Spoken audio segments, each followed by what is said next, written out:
The two files that you can use to actually plot quantitative data and graphs are the Thermo files. So let's start from the Thermo.txt. And the Thermo.txt is a text file. We already opened it in the previous video. It contains the step. This is an optimization step, so the initial structure followed by the final structure after each optimization step. The value of the total value of chi, so the sum of the chi for all the particles in the system, the value of C, which is the objective function, the strain energy in the system, and then the quantities that you added to the thermo in your input file. We did add the y position of particle 888 in the middle at the top, so to measure the deflection that we are imposing, and then the forces on all the particles on which we are imposing the deflection, because we said this will be useful to draw stress-strain curves, and we'll see that in the next video.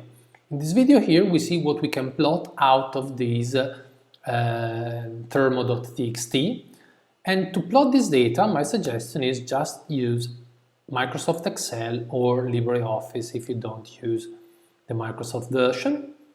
So here I've opened Excel. You just open the text file, select everything via Ctrl-A or Command-A if you're on a Macintosh, Command-C or Ctrl-C to copy, and then Command-V to paste or Ctrl-V. Then you see that when you paste, you will have this tiny image icon appearing here. If you click on it and then you say Use Text Import Wizard, and then you just press Finish, the Microsoft Excel should automatically format the data by columns. Okay? So I repeat what I just said. You go to the text, you open the Thermo.txt, you select everything by pressing Command-A on a Mac, Ctrl-A on Windows. You copy everything with Ctrl-C or Command-C on a Mac, and then you go to cell A1, Ctrl-V or Command-V, or right-click Paste. Then you notice that this icon appears at the bottom of the area that you pasted. You click on it, Import Wizard, Finish. And the data are formatted as columns. Now you can plot the values in the columns. So for instance, you will want to see how the objective function, the strain energy, which is something that, if you remember from previous videos, we want to optimize by redistributing the chi value, how is it changing during a simulation? So you can select column A and column C, insert a graph. I always recommend that you use scatter graphs. You can do with lines in between or just points. And this is what we got here. This is the value of C as a function of the number of optimization steps, initially 0 because the system is undeformed, and then it increases. We are maximizing the strain energy in the deformed structure through the optimization process. This was actually a simulation that was running for me, so now there are 10 steps, there's a few more. We can open again the Thermo.txt, closing the previous one, open it again. Now you notice that there are actually 9 steps. Again, we select everything, copy, paste in cell A1, click down here, Import Wizard, Finish, okay, paste all the data, and then we can drag the graph to include the new data.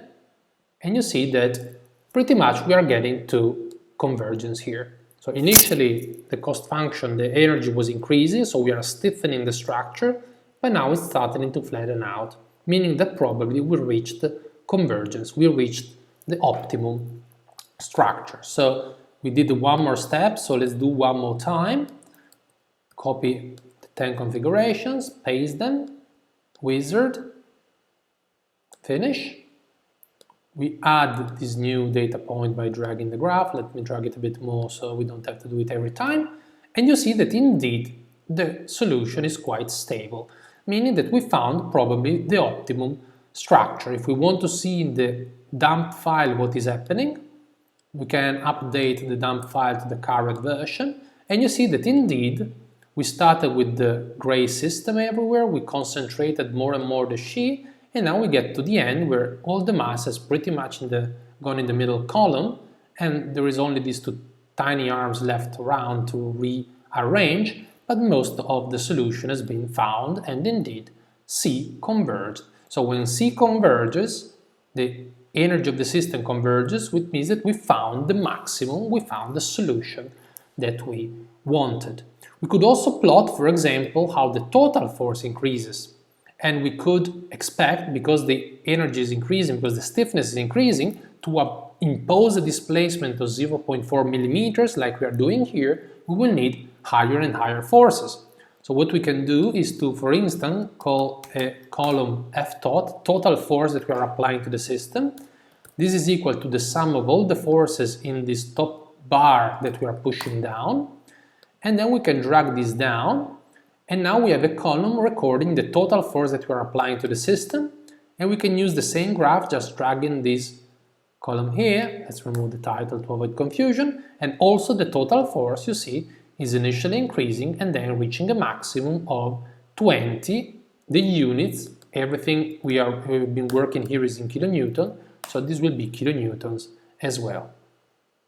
Okay, so this Thermo.txt is useful to check convergence, to see that the system has indeed met a maximum. You can also plot the evolution of the total chi. What you want it to do is to stay constant, because we have fixed the total chi to be 0.3 times n being the number of particles. Eventually we want 30% of the particle to have chi equal to 1 and the rest 0, ideally, and we see that indeed this value is more or less constant. It goes from 72.7 to 7003 to 6697, so very small fluctuation. So Thermo.txt, copy it into Excel and get graphs that give you information about convergence.